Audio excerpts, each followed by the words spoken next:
જો તમે Apple user છો તો $100 કમાવાની તક છે તમારી જોડે. કોઈ સ્કીમ નથી, પણ કંપની પોતાના યુઝર્સને 790 કરોડ રૂપિયાની વહેંચણી કરી રહી છે.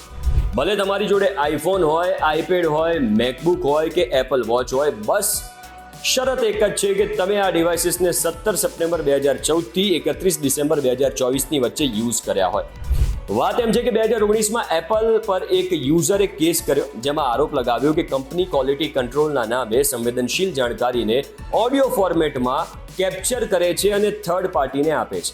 એટલે કે સિરી બધું સાંભળે છે અને રેકોર્ડ કરે છે.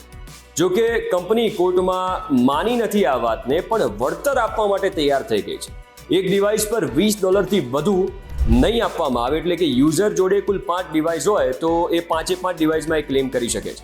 જે યુઝર્સ આના દાયરામાં આવે છે, કંપની એને મેલ કરવાનું શરૂ કરી દીધું છે અને ક્લેમ સબમિટની છેલ્લી તારીખ 2 જુલાઈ 2025ની છે. એટલે જો તમે એપલ યુઝ કરો છો, કોઈ પણ પ્રોડક્ટ અને દાયરામાં તમે આવો છો, તો તમારો મેલ ચેક કરતા રહેજો. કદાચ તમને પણ આ મેલ આવ્યો હશે.